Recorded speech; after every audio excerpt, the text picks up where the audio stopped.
பிசிசிஐயோட secretary Jay Shah அவர்கள் ஐசிசியோட புதிய சேர்மனாக தேர்ந்தெடுக்கப்பட்டிருக்கிறார் அப்படிங்கிற செய்தியை சொன்னேன் அப்படின்னா, கிரிக்கானந்தா அது ரொம்ப பழசு கிரிக்கானந்தா அப்படின்னு நீங்கள் சொல்லுவீங்கிறது எனக்கு புரியுது.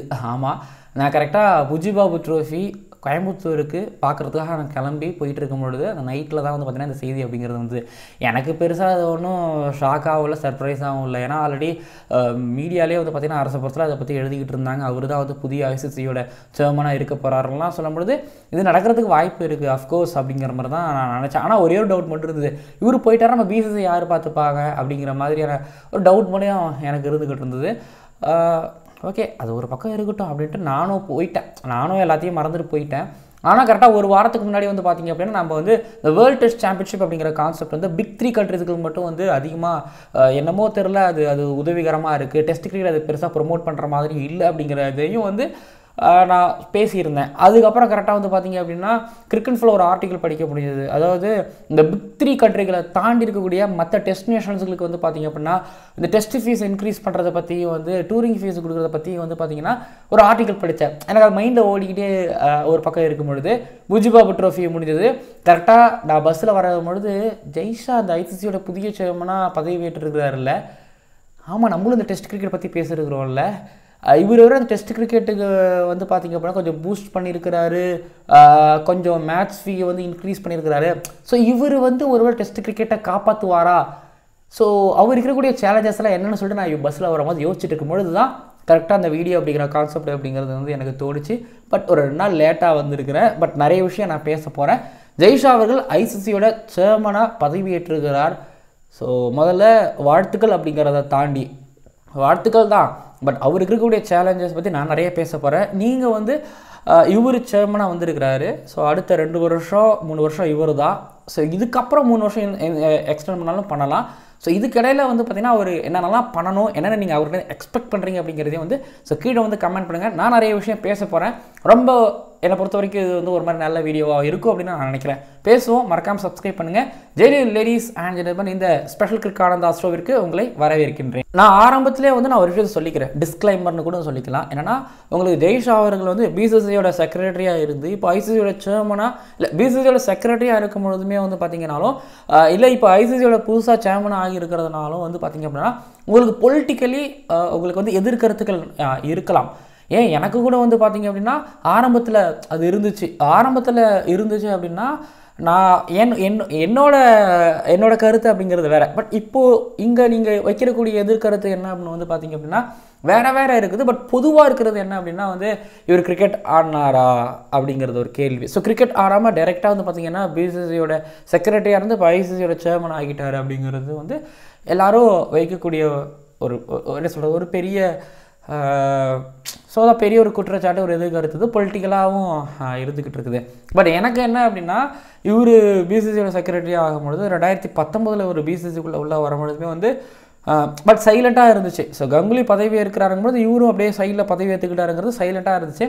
ஆனால் இவர் வந்து பிசிசியோட செக்ரட்டரி ஆவாரெலாம் நினச்ச கூட பார்க்கவும் இல்லை. பட் கங்குலி உள்ளே வரும்பொழுது எனக்கு வந்து சந்தோஷம் இருந்துச்சு. ஏன்னா அவர் கிரிக்கெட்டர் அப்படிங்கிறத தாண்டி கிரிக்கெட்டருங்கிறத தாண்டி அவர் உள்ளே வந்ததுக்கு நான் ஏன் சந்தோஷப்படுறேன் அப்படின்னா அவர் already cricket association of Bengal cricket association of Bengal அதுக்கு வந்து பார்த்திங்க அப்படின்னா அவர் செக்ரட்டரியாக அவர் அங்கே இருந்தார். ஸோ ஆல்ரெடி வந்து பார்த்திங்க அப்படின்னா ஒரு அட்மினிஸ்ட்ரேஷனில் அவர் இருந்திருக்கிறாரு, ஒரு தலைமை பொறுப்பு வகிச்சிருக்கிறாரு. இது போக வந்து பார்த்திங்கன்னா பிசிசிஐலையும் அவர் இருந்திருக்காருங்கிறதுனால வந்து பார்த்திங்கன்னா ஐபிஎல்லே அவர் இருந்திருக்காருங்கிறதுனால வந்து பார்த்திங்க அப்படின்னா ஸோ அவர் ஒரு கிரிக்கெட்டராகவும் இருக்கிறாரு, இந்த அட்மினிஸ்ட்ரேஷனும் அவருக்கு தெரிஞ்சிருக்குது அப்படிங்கிறதுனால வந்து ஸோ அவர் பிசிசியோட செக்ரட்டரியாக வந்ததில் நான் ரொம்ப சந்தோஷப்பட்டேன். ஸோ இவர் அப்படி நகர்த்திட்டு உள்ள ஜெய்ஷா அவருக்கு வரும்பொழுது ஸோ எனக்கு ஒரு வருத்தம் இருந்துச்சு, என்னடா கங்குலியவே கட்டிட்டீங்களே. ஏன்னா கங்குலி அவர்கள் உள்ள வரும்பொழுது வந்து பார்த்திங்கன்னா நிறைய விஷயம் அவர்கிட்ட எதிர்பார்த்தேன். அவர் பீரியடில் தான் வந்து பார்த்திங்கன்னா இந்தியா முதல்ல பிங்க் பால் டெஸ்ட் மேட்ச் வந்து ஆடினாங்க கல்கட்டாவில் பங்களாதேஷுக்கு அகேன்ஸ்டாக. இந்தியா 2019 ஆடினாங்க. அதுக்கப்புறம் வந்து பார்த்திங்கன்னா டொமஸ்டிக் கிரிக்கெட் ஸ்ட்ரக்சர் அவர் மாற்றுறதாகவும் டொமஸ்டிக் கிரிக்கெட்டர்ஸுகளுக்கும் ஸ்டாஃப்ஸுகளுக்கும் வந்து பார்த்திங்க அப்படின்னா நிறைய ஸ்கீம் அறிவிக்கிறதா வந்து பார்த்திங்கன்னா அவர் தெரிவிச்சிருந்தார். ஸோ டொமஸ்டிக் கிரிக்கெட்டை வந்து இம்ப்ரூவ் பண்ணுறதை பற்றி வந்து அவர் நிறைய பேசியிருந்தார். பட் இடையில கோவிட் வந்ததுனால வந்து பார்த்திங்கன்னா அவரால் வந்து எந்த விஷயமும் ஆக்டிவேட் பண்ண முடியல. முடியலை. அதுதான் இங்கே இங்கே இங்கே இங்கே சொல்லணும்னா நான் அப்படி தான் சொல்லுவேன் என்னை பொறுத்த வரைக்கும். இதுக்கடையில் வந்து பார்த்திங்க அப்படின்னா அப்படியே கங்குலியை வந்து ஓரம் கட்டிட்டு ஜெய்ஷா அவர்கள் வந்து செக்ரட்டரியாக பதவி ஏற்றாரு. நிறைய பேர் வந்து பார்த்திங்கன்னா சௌரவ் கங்குலி அவர்களையுமே வந்து சரி உள்ளே வந்தார் ஒன்றுமே பண்ணலை அப்படிங்கிற மாதிரி சொன்னாங்க. பட் கோவிட் வந்துச்சு, எதுவுமே பண்ண முடியல அப்படிங்கிறது என்னோட தனிப்பட்ட ஒரு கருத்து. சரி, ஜெய்ஷா உள்ளே வந்தார். ஜெய்ஷா உள்ள வந்ததுக்கப்புறம் ஜெய்ஷா என்ன பண்ணுறாரு, எல்லாம் அதான் சொல்கிறாங்க கிரிக்கெட்டராக இப்போ எனக்கு ஒன்று இருந்துச்சுல, இது கிரிக்கெட்டராக இருந்தால் அது இன்னும் பெட்டராக இருக்குன்னு சொல்லிட்டு. பட் ஜெய்ஷா அவர் உள்ளே வந்ததுக்கப்புறம் வந்து பார்த்திங்கன்னா அவர் ஆல்ரெடி வந்து குஜராத் கிரிக்கெட் அசோசியேஷனில் வந்து பார்த்திங்கன்னா அவர் இருந்திருக்கிறாரு. தென் அதுக்கப்புறம் ஃபினான்ஷியல் அந்த செட்டப்பில் வந்து ஐசிசியில் அவர் இருந்திருக்கிறாரு. இது இங்கே நிறைய பேருக்கு தெரியாது. பட் அவர் உள்ளே வந்ததுக்கப்புறம் சரி இவர் என்ன பண்ணுறாருன்னு பார்ப்போம். அது சொல்கிற கிரிக்கெட்டராக இருந்து ஒருத்தர் அட்மினிஸ்ட்ரேஷன் பார்த்துக்க வராரு அப்படிங்கும்பொழுது ஒரு கங்குலிக்கிட்ட எதிர்பார்ப்பேன். பட் இவர் கிரிக்கெட்டராக இல்லை, அட்மினிஸ்ட்ரேஷன் பார்த்துக்க வராரு. இவர் என்ன பண்ணுவார் அப்படின்னு நினைக்கும் பொழுது சில பல விஷயம் ஒரு பீரியடில் நடந்துச்சு. ஓகேங்களா, என்னென்ன விஷயம்னா எனக்கு ரொம்ப ரொம்ப இம்ப்ரெசிவான விஷயம் என்னென்னா WPL இவர் இருக்கும் போது தான் வந்துச்சு. அதுக்கு முன்னாடி உமன்ஸ் ப்ரீமியர் லீக் நடந்துச்சு. ஓகேங்களா, அது நடந்துச்சு. ஆனால் WPLன்னு தனியாக ஒரு மாதம் நடத்தி ஒரு 6 டீம் பிரித்து அப்படிங்கிறது வந்து இவர் பீரியடில் தான் நடந்துச்சு. அதே நேரத்தில் வந்து பார்த்திங்க அப்படின்னா நியூசிலாந்து வந்து உமன்ஸ் கிரிக்கெட்டர்ஸுகளுக்கு மென்ஸ் கிரிக்கெட்டர்ஸுக்கு ஈக்குவலாக வந்து மேட்ச் ஃபீயை வந்து இன்க்ரீஸ் பண்ணியிருந்தாங்க. இல்லை கான்ட்ராக்ட் ஃபீயெல்லாம் வந்து இன்க்ரீஸ் பண்ணியிருந்தாங்க, ஃபீஸை இன்க்ரீஸ் பண்ணியிருந்தாங்க. பட் இவர் பீரியடில் வந்து பார்த்தீங்கன்னா அந்த ஈக்குவல் ஃபீ அப்படிங்கிறது வந்து கொடுக்கப்பட்டுச்சு.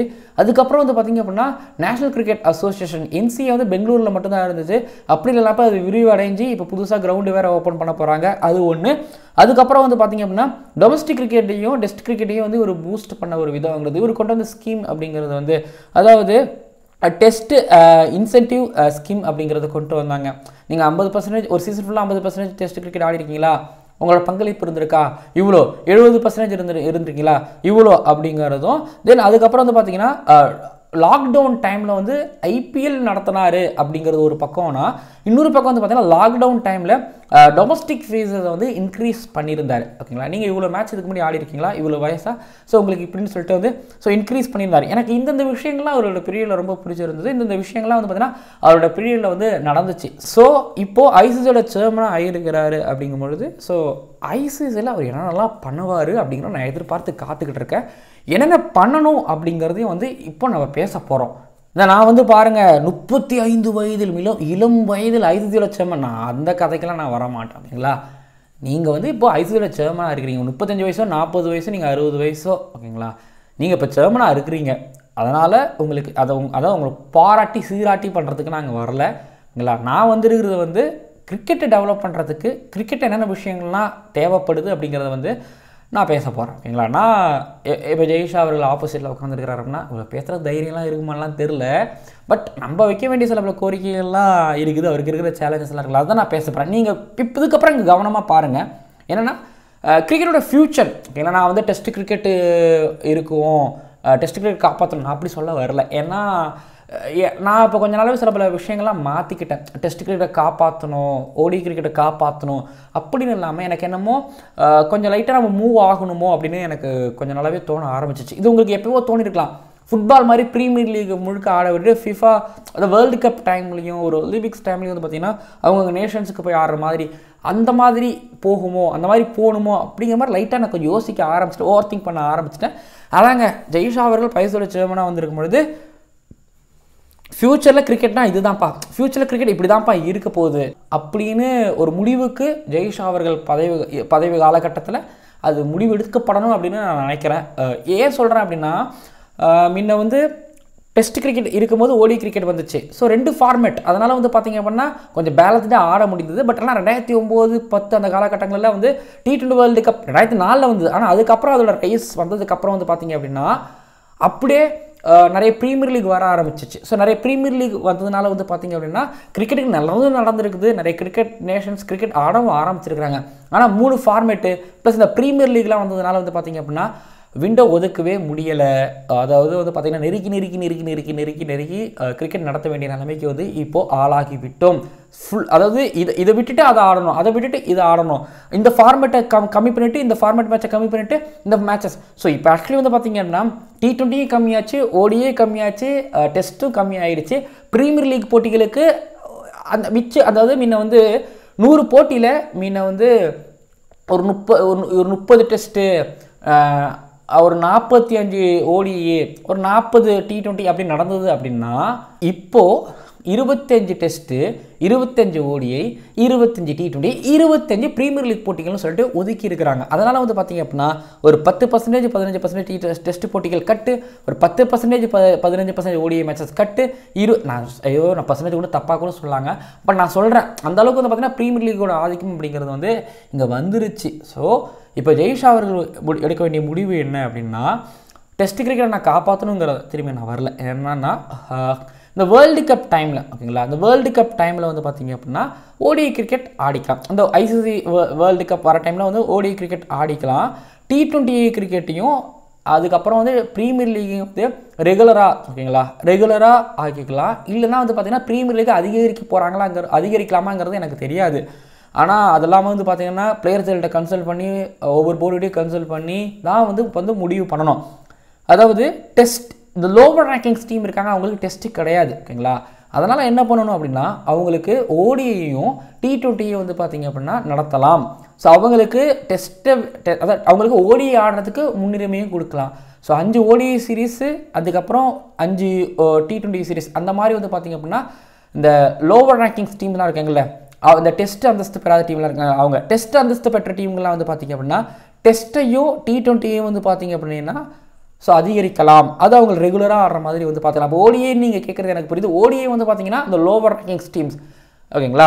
அந்த டெஸ்ட் அந்தஸ்து பெற்ற டீம்லாம் வந்து பார்த்திங்க அப்படின்னா டெஸ்ட்டும் T20 அவங்க ஆடலாம். அப்போது டெஸ்ட் ஆட போகிற அணிகளோட எண்ணிக்கைங்கிறது வந்து அது கடைசி வரைக்கும் இப்படியே தான் இருக்குமா அப்படிங்கிறது நீங்கள் கேட்குறதுங்கிறது எனக்கு புரியுது. ஸ்லைட்லி அதை இன்க்ரீஸ் பண்ணலாம், கொஞ்சமாக அதை இன்க்ரீஸ் பண்ணலாம். ஆனால் திரும்ப நான் சொல்கிறேன், திரும்ப நீங்கள் டெஸ்ட் கிரிக்கெட்டை காப்பாற்றுற ஓடி கிரிக்கெட்டை காப்பாற்றுறன்னா உங்களால் வந்து பார்த்திங்க அப்படின்னா டெஸ்ட்டையும் காப்பாற்ற முடியாது, ஓடி கிரிக்கெட்டையும் காப்பாற்ற முடியாது, கிரிக்கெட்டையும் உங்களால் காப்பாற்ற முடியாது. ஸோ இது தற்காலிக முடிவாலாம் எனக்கு தெரில, பட் எனக்கு தோணுன ஒரு முடிவு ஓகேங்களா. ஸோ இந்த மாதிரியான ஒரு டெசிஷனை ஜெய்ஷா அவர்கள் எடுக்கலாம். இல்லை இதில் ஏதாவது மாற்றம் பண்ணி வேணாலும் எடுக்கலாம் அப்படிங்கிற மாதிரி நான் சொல்லுவேன். அதுக்கப்புறம் ட்ரை சீரீஸை வந்து கொண்டு வந்தால் அதன் மூலமாக ஓடிஐ கிரிக்கெட் மேபி பூஸ்ட் ஆகலாம். இந்த ட்ரை சீரீஸ்னால் அந்த 3 மேட்சஸ் ஆடக்கூடிய ட்ரை சீரீஸ் மேட்ச் கிடையாது. சவுத் ஆஃப்ரிக்கா, பாகிஸ்தான்லாம் அவங்க ஆட போகிறாங்க, அந்த மாதிரிலாம் இருக்கக்கூடாது. ட்ரை சீரீஸ் அப்படின்னா ஒரு டீம் 2 தடவை ஒரு டீம் கூடயும் மோதிட்டு கிட்டத்தட்ட வந்து ஒரு அட்லீஸ்ட் ஒரு 15 நாள் 12 நாளுக்காவது வைங்க.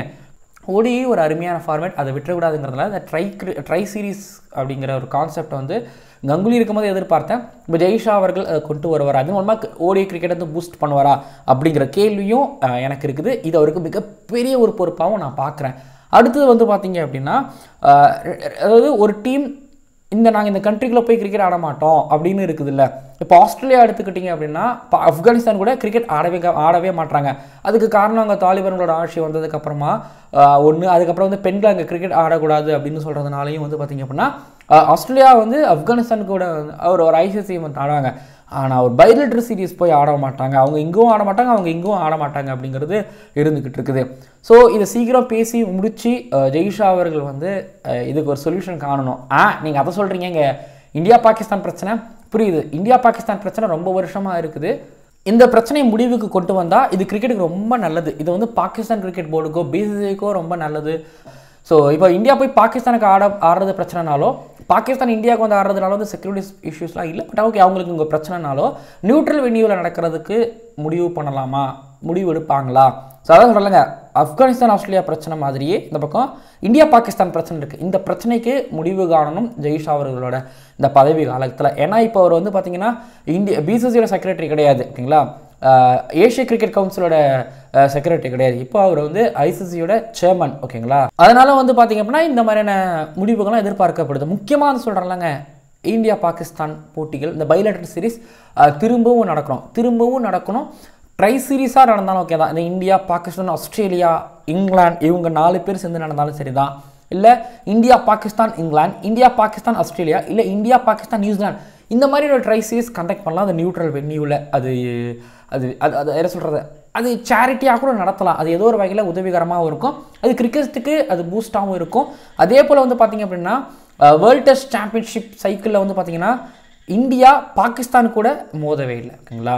ஸோ டெஸ்ட் சாம்பியன்ஷிப் ஃபைனலில் பாகிஸ்தானும் வரமாட்டாங்க, இந்தியா மேக்ஸிமம் வந்துடுறாங்க. So India Pakistan test matches அப்படிங்கிறது வந்து போன டிக்கெட்டில் ஒரு முறையினர் வந்து பார்த்திங்க அப்படின்னா அதை சுவாசிக்கவும் இல்லை, அதை பற்றி எப்படி இருக்குன்னு தெரில.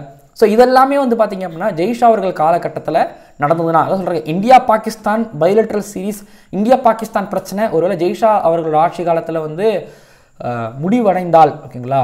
ஏன்னா உங்களுக்கு சொல்ல ஞாபகப்படுத்துகிறேன், 2015, 16, 17 காலகட்டங்களில் வந்து பாகிஸ்தான் இந்தியா மேலே வந்து கேஸ் போட்டிருந்தாங்க. பாகிஸ்தானுக்கு இந்தியா வரன்னு சொல்லியிருந்தாங்க. இது வராதனால இவர் லாஸ் ஆகிடுச்சு அப்படிங்கிற மாதிரிலாம் வந்து கேஸ் இருந்தது. இது வந்து தீர்க்கப்பட்டதெல்லாம் எனக்கு தெரியல, மறந்துச்சு. பட் அந்த மாதிரிலாம் இல்லாமல் ஜெய்ஷா அவர்களோட ஆட்சி காலத்தில் வந்து இது தீர்ந்ததுன்னு வைங்களேன். கிட்டத்தட்ட வந்து 2 பேர் ஸ்ரீனிவாசன் அவர்கள் இருந்தார் போனார். அதுக்கப்புறம் கடைசியாக இப்போ ஒருத்தர் இருந்தார் இல்லை, ஒரு 2 ஐசிசியோட தலைவர்களால் சரி பண்ண முடியாத ஒரு பிரச்சனை ஜெய்ஷா அவர்கள் வந்து சரி பண்ணிட்டாரு அப்படின்னு பேசப்படும். ஸோ உலகம் போற்றும். ஸோ பார்ப்போம் ஜெய்ஷா அவர்கள் ஆட்சி காலத்தில் இந்த விஷயங்களை வந்து நான் எதிர்பார்க்குறேன்.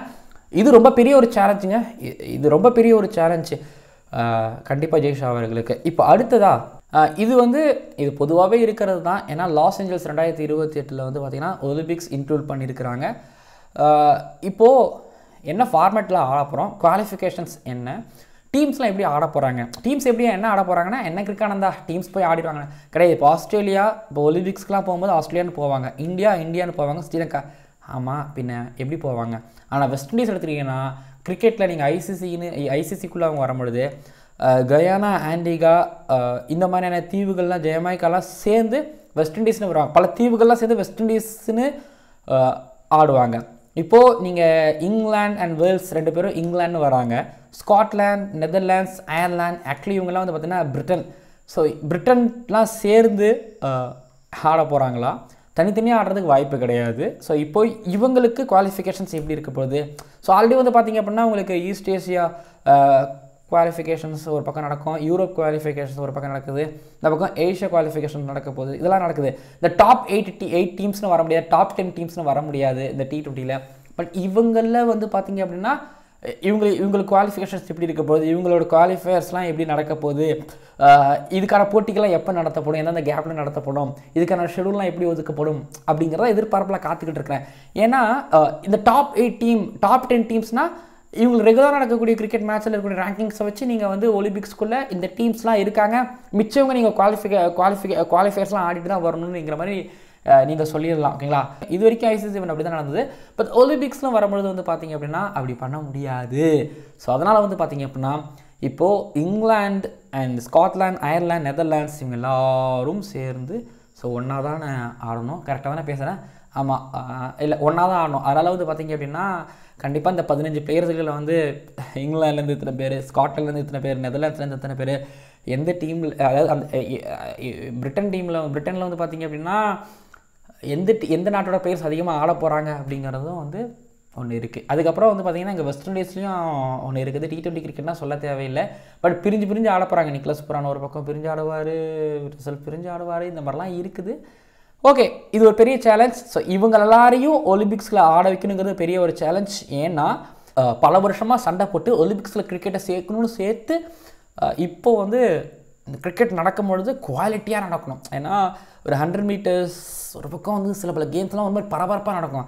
அதுக்கிடையில் வெறும் சப்புன்னு கிரிக்கெட் நடந்துடக்கூடாது. ஒரு பெரிய ஒரு அதிர்வு ஏற்படுத்தினா தான் வந்து பார்த்திங்கன்னா ஸோ கொஞ்சம் திரும்பி பார்ப்பாங்க ஒலிம்பிக்ஸ் கமிட்டி அப்படிங்கிறது வந்து. அதனால் பார்ப்போம் ஜெய்ஷா அவர்கள் எப்படி இந்த ஒலிம்பிக்ஸை ஹேண்டில் பண்ண போகிறாரு, இந்த ஒலிம்பிக்ஸ் பிரச்சனை எப்படி ஹேண்டில் பண்ண போகிறாரு, எப்படி முடிவெடுக்க போகிறாரு அப்படிங்கிறதும் ஸோ பொறுத்திருந்து பார்க்க போகிறாங்க. சொல்லுவாங்க இந்த போட்டிகள்லாம் எதிர்பார்த்து காத்துக்கிட்டு இந்த குவாலிஃபயர்ஸ் போட்டிகள்லாம் பாருங்களேன். இந்தியா அவங்க ஃபுல் ஸ்ட்ரென்த்தோடு போவாங்க, ஸ்ரீலங்கா அவங்க ஃபுல் ஸ்ட்ரென்த்தோடு போவாங்களா? இல்லை யோசிக்கிறேன் ஓகேங்களா. இப்போது அவங்களாம் பிரியும் போது இப்போ இங்கிலாந்து வெஸ்ட் இண்டீஸ் பிரிவாங்க, இங்கிலாந்துக்கு மேலும் சில பலங்கள்லாம் சேர்க்கலாம். ஸோ அப்படி சேரும் பொழுது என்ன நடக்கும் அப்படிங்கிறதையும் ஸோ எனக்கு ஒரு மாதிரிக்குள்ளே எனக்குள்ள கியூரியாசிட்டி அப்படிங்கிறது ஸோ ஓடிக்கிட்டு இருக்கிறதா நான் சொல்கிறேன். தென் எனக்கு தெரிஞ்ச வரைக்கும் இந்த விஷயங்கள் தான். இதுக்கப்புறம் உமன்ஸ் கிரிக்கெட்டர்ஸுகளுக்கு வந்து டெஸ்ட் கிரிக்கெட் போட்டிகளை வந்து இன்க்ரீஸ் பண்ணணும். டெஃபினட்டாக அவங்களுக்கு டெஸ்ட் மேட்சஸ் வந்து இன்க்ரீஸ் பண்ணணும். அவங்களுக்கு ODI மேட்சஸும் T20ஸும் ஆடிக்கிட்டு இருக்கிறாங்க. தென் ப்ரீமியர் லீக் போட்டிகள்லாம் வந்து பார்த்திங்க அப்படின்னா அவங்களுக்கு கொஞ்சம் அதிகமாக கண்டக்ட் செய்யப்பட்டுக்கிட்டு இருக்குது. அது போகிற போக்கில் விட்டுடலாம். அதுக்கப்புறம் ஐசிசி ஈவெண்ட்டு வந்து பார்த்திங்க அப்படின்னா இந்த Under-19 ஈவெண்ட்லாம் வந்து அப்போ அடுத்தது மலேசியாவில் வைக்க போகிறாங்களா, அது ஒன்று நடக்குது. அதுக்கப்புறம் வந்து பார்த்திங்க அப்படின்னா குவாலிஃபயர்ஸ் போட்டிகளும் வந்து இப்போது சில இப்போ ஜிம்பாப்வேக்கு போச்சு. அதுக்கப்புறம் world cup ODI world cup south Africa கூட நமீபியா சேர்ந்து ஹோஸ்ட் பண்ண போகிறாங்க. இப்போ அயர்லாண்டில் வந்து ஒரு ஸ்டேடியம் ரெடி பண்ண போகிறாங்க. சில பல அசோசியேட் நேஷன்ஸுகள் வந்து பார்த்திங்க அப்படின்னா எஸ் அஃப்கோர்ஸ் ஸ்டேடியம்ஸுகளை பில்டு பண்ணலாம். ஒரு ஸ்காட்லாண்ட், அயர்லாந்து, நெதர்லாண்ட்ஸ், எஸ்பெஷலி எனக்கு தெரிஞ்சு நெதர்லாண்ட்ஸில் அந்த ஸ்டேடியம்ங்கிறது கொண்டு வரலாம். ஏன்னா அசோசியேட் நேஷன்ஸ்லேயே அவங்க ஒரு பெஸ்ட் நேஷனாக நான் பார்க்குறேன். பப்புவா நியூ கினியா இருக்காங்கல்ல, ஸோ அவங்க சைடில் கிரிக்கெட்டை இன்க்ரீஸ் பண்ணலாம். இந்த அசோசியேட் நேஷன்ஸுகள் நான் என்ன சொன்ன மாதிரி வந்து லைக் கவுண்டி டீம்கள் கூட ஆட வைக்கலாம். இப்போ ரஞ்சி ட்ரோஃபி டீம்லாம் இருக்காங்க, அவங்க கூட ஆட வைக்கலாம். விஜயசாரி டீம் இருக்காங்க, அவங்க கூடலாம் ஆட வைக்கலாம். ஷீல்டு டீம் கூடலாம் ஆட வைக்கலாம். நான் பிஎன்ஜி, உகாண்டா, இப்போ தாய்லாந்து உமன்ஸ் டீமோட க்ரோத்தை பற்றி அவங்க யோசிக்கலாம். ஸோ இந்த மாதிரி வந்து பார்த்திங்கன்னா அசோசியேட் நேஷன்ஸுகளை எப்படி கிரிக்கெட்டில் இன்வால்வ் பண்ணி அவங்கள வந்து ஒரு ஸ்ட்ராங்கான நேஷனாக கொண்டு வரதுங்கிறத பற்றியும் ஸோ ஜெய்ஷா அவர்களுக்கான வேலைகள் இருக்கிறது. ஸோ கிரிக்கெட்டை வந்து ஒரு காலகட்டத்தில் நல்லா வந்துக்கிட்டு இருக்கும்பொழுது அதுக்கப்புறம் அதோட ஃப்யூச்சரை பற்றி ரொம்ப பெருசாக யோசிக்காம விட்டாங்க. பட் இப்போ வந்து கிரிக்கெட்டை குளோபலைஸ்ட் ஆகணும், இப்போ கிரிக்கெட்டை ஒரு மாதிரி கொண்டு போகணும்னு சொல்லி இப்போ யோசிக்கிறாங்க. ஜெய்ஷா அவர்களுக்கு அதிக வேலைகள் இருக்குது. ஸோ இப்போது நம்ம கொடுத்துருக்கிற வேலைகள்னால் இதுதான். அண்டு இப்போ இவரோட பீரியட் எப்படி இருக்க போகுது அப்படிங்கிறத பொறுத்திருந்து பார்க்கலாம். தென் ஒரு 3 வருஷம், அடுத்த 3 வருஷம் எக்ஸ்டெண்ட் பண்ணாலும் ஸோ அவர் நினச்சா எக்ஸ்டெண்ட் பண்ணிக்கலாம். ஸோ 6 வருஷம் ஒரு வேளை பதவி வகிக்கிறாருன்னா என்ன பண்ணுறாருன்னு பொறுத்திருந்து பார்க்கலாம். அண்ட் இதுக்கு முன்னாடி வந்து பார்த்திங்கன்னா ஜெயமோகன் டால்மியா, அதுக்கப்புறம் சரத்பவார், ஸ்ரீனிவாசன், அதுக்கப்புறம் சஷாங்க் மனோகர், இந்தியா சைட்லேருந்து 4 பேர் இருந்தாங்க. இப்போ 5ஆவதா 35 வயதான ஜெய்ஷா அவர்கள் ஐசிசியோட சேர்மனாக பதவியேற்றிருக்கிறார். என்ன பண்ணுறாருன்னு பொறுத்திருந்து பார்க்கலாம். ஸோ டெஸ்ட்டை டெஸ்ட்டை அவர் காப்பாற்றுவார் அப்படிங்கிறது ஒரு பக்கம் அப்படின்னா, ஸோ கிரிக்கெட்டுக்குமே இப்போ ஒரு சில புஷ் தேவைப்படுது.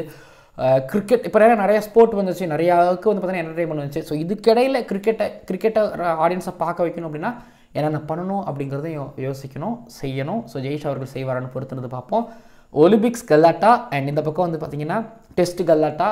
ஸோ டெஸ்ட்டை காப்பாற்றுவாரா அப்படிங்கிறது ஜெய்ஷா அவர்கள் பக்கம் எழுப்பப்படக்கூடிய மிகப்பெரிய ஒரு கேள்வி. பார்ப்போம். என் மறக்காமல் நீங்கள் சப்ஸ்கிரைப் பண்ணுங்கள், பக்கத்தில் பெல் ஐகானை கிளிக் பண்ணுங்கள். நீங்கள் சொல்ல வேண்டிய பாயிண்ட்ஸ்லாம் கீழே வந்து சொல்லலாம், ஓகேங்களா?